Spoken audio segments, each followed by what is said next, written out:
cuts, so I don't feel as scared about that. Right. So let's see if we can hit one. It did start out of bounds and is ripping right back in. Yeah.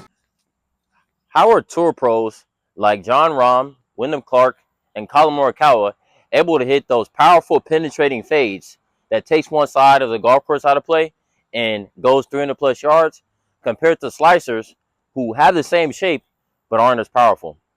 Well, there are two main factors. That is club path and swing direction. And I'm going to define first what club path is. So, we've heard of club path before, but in summary, to make it easy, club path is just the path at which the club is going on at the moment of impact. So that's when the ball is hit. Compared to swing direction is similar but different, in which swing direction describes the plane of the golf club from, say, about hip height in the downswing to hip height in the follow through.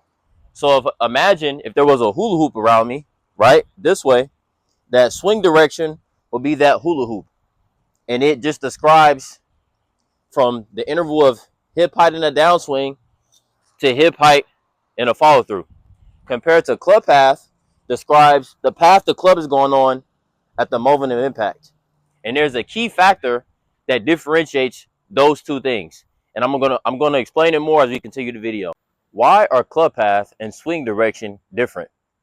Well, there is a key factor in why they are, and that is attack angle, right? So club path factors in attack angle compared to swing direction does not. And I'm going to explain it to you using a driver, and then here I have a wedge. So I'm going to set up here, right, with a driver and a wedge. And as we know, and as you can see, because of the lengths of each club, that the driver is going to be further up in my stance. So that would be ball position compared to a wedge, just because of the length and it's shorter. And so that's going to influence our attack angle, which is how the club is coming into the ball and striking the ground. So with a wedge, our attack angle will be more down just because the ball position is further back because of the length of the club. Compared to a driver, the attack angle will be more up. One, because it's on a tee, and two, because the ball position is more up.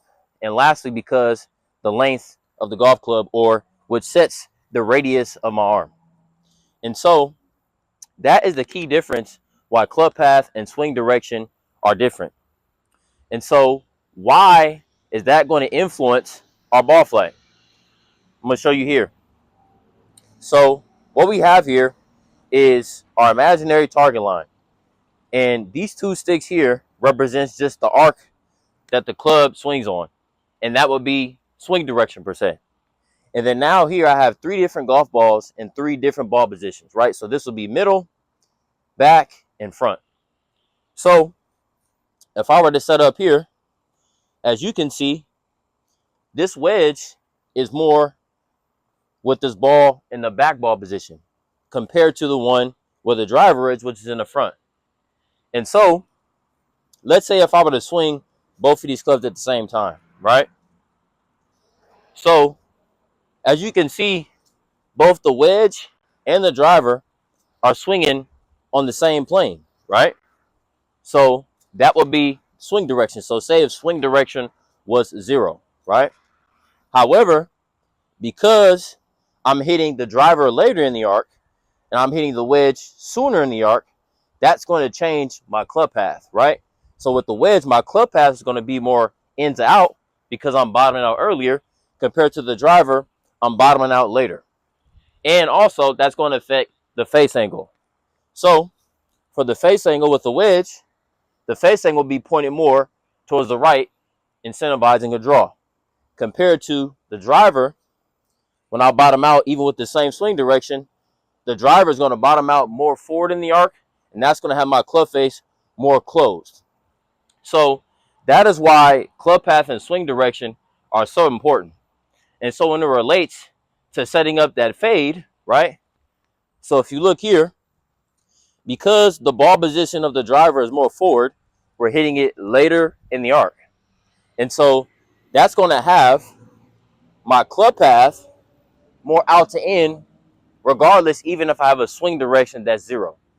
And you can see it here because if I put this wedge down, just because my ball position is further up and I'm bottoming out later, you can see how my club path is going left, more left. However, my overall arc or swing direction can be 0. And so if we think with swing direction being 0, but club path being slightly left, that little difference in path, so that little difference between club path and swing direction is what sets up for those tour pros that that small little peeler fade. Instead of having a slice where, per se, if a slicer has a swing direction that is, say, about 5 degrees from out to in, then the club path for a slicer will be almost double that, probably close to 10. So I'm going to go more in detail of how we can have the proper setup and use those two factors to help you hit that penetrating fade instead of slicing it. So how's it going, guys?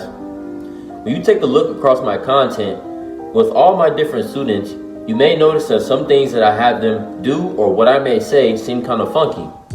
However, with that, the key to understand is that it is personalized for them.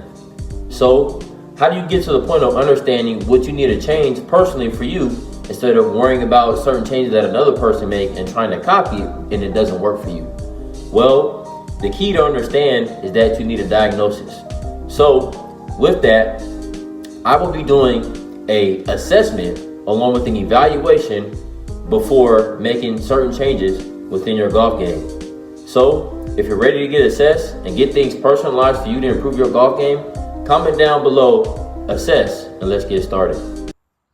So for you slicers, what can you guys do to go from hitting a banana ball that slices starting so far left and ending right of target to now hitting that little peeler fade that's more penetrating and powerful?